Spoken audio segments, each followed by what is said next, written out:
How blithe each morn was I to see my lass come o'er the hill. She skipped the barn and ran to me.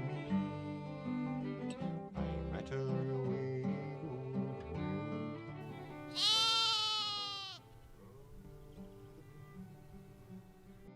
I'm Hugh. I've been shepherding here for the last 35 years. When I started shepherding, you did everything on foot. You walked everywhere. People have changed quite a bit too. They've got bigger. I wouldn't say going better, but you look after more sheep than what you used to do in the old days. In the old days, you 600, now you're less than 1,000. You're not really shepherding, maybe 1,000 plus. Like it's just a total change. Like.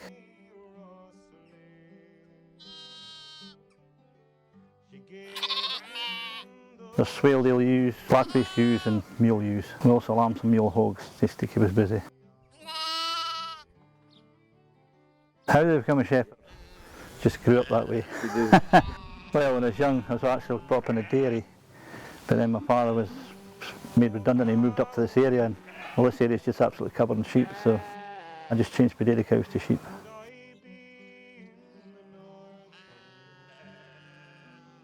I was 16 when I came up to Galashiels, so then I just started work shortly after that.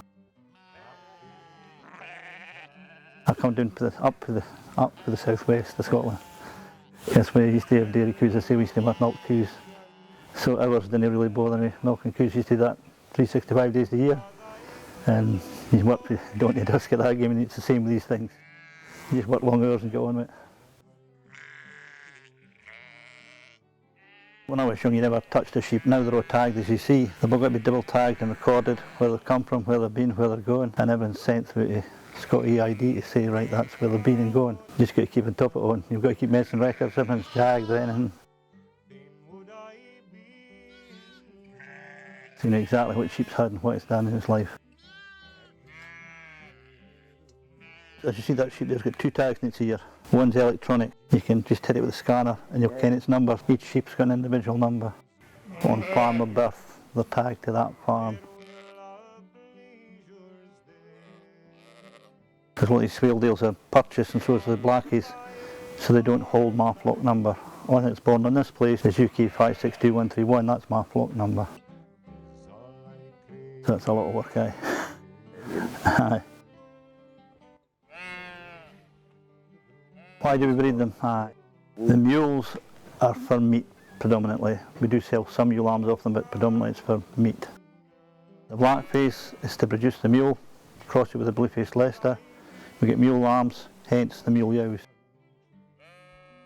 The withers will go for meat. And same with Swaledale, they produce mule ewes. The horn breeds are basically kept to produce a breeding mule ewe like.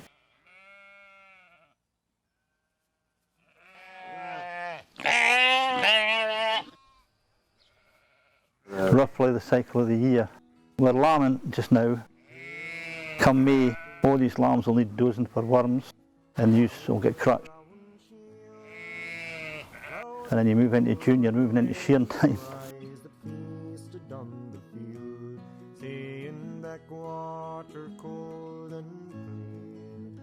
Never clean your home. There's none but the maid of the winding mere can make thee hail and soon. So course well my brindled hounds, and fetch me the mountain hare, whose coat is as grey as the west wall. July, the lambs are still around with their mothers, but at the end of July, August, we'll wean them all. The whole lot what's left, we wean. And then you just work into September. The ewes are off and way up the top to get made leaner a wee bit to get too fat for the summer. Then you move into October where you get the ewes ready for tupping again. Back into season again, back to getting lamb. In November, December you just got to feed them through into the new year. In January you scan them all, see what lambs are in them. Then you're back into lambing again. But before you lamb you got all you used to vaccinate and everything before lambing. You always suffer from some sort of disease, like you've got mastitis, But this year, the next couple of months, ewes will suffer for it. You get audience, but treated well are usually fine. Well, that's her breeding life finished. And since she's in mastitis, others going. If you get bad, she may be left with one teat, which is no use to anybody, because we need 2 lambs in them.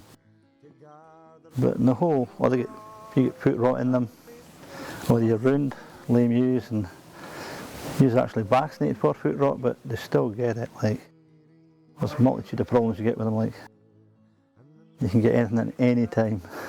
Sheep are known for dying. Really? Oh, aye. The more you try to make them live, the more they'll try to die. Oh, my lady's had one. Newborn. That just spout then, am I?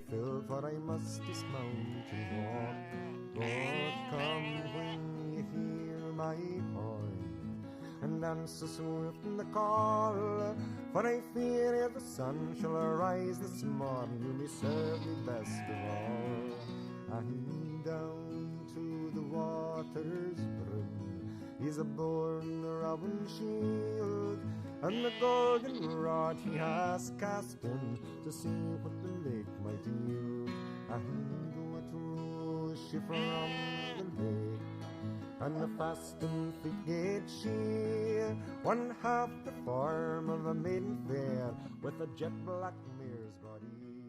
A sheep recognises us. Aye, when I go by with the kabuta, they recognise me. Aye, it's food. You know, when they see a vehicle, they start to click winter at this time of year.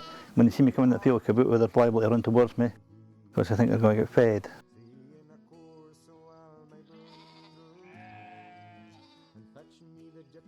Sheep in general do get to know you, like, and you get to know them. You know, there's certain sheep here you know exactly what she's going to do, because you've seen her that often doing it, so you know what they're up to, like. You just get used to them, they get used to you. Who's boss? To a certain extent, you've got a pecking order in the shed, especially when they're in here. You'll get some will come forward faster than others, and some will butt others to keep them out of the way, like. They're not, all the sheep get bullied, like, and you just got to shift their pen, take them out, because they will bully each other a bit, like, especially the horns. How's it shift today? You've always got something to do, like, there's no shortage of work. You've got a bit of fencing today, diking, can you just fill in your day? And you've got to be prepared to work long and short if you've got to look after a lot of sheep, like, that's what you want to do. You've got to love sheep. And if you don't love them, although an old herd once told me, you've got to be a little mad to be a shepherd, because it's going to drive you nuts if you didn't. So it helps if you're a bit mad to start with. Because they do drive you nuts some days, like, yeah. But that's, it's not bad, like. It's a way of life, it's no... You've got to enjoy it, or you didn't do it.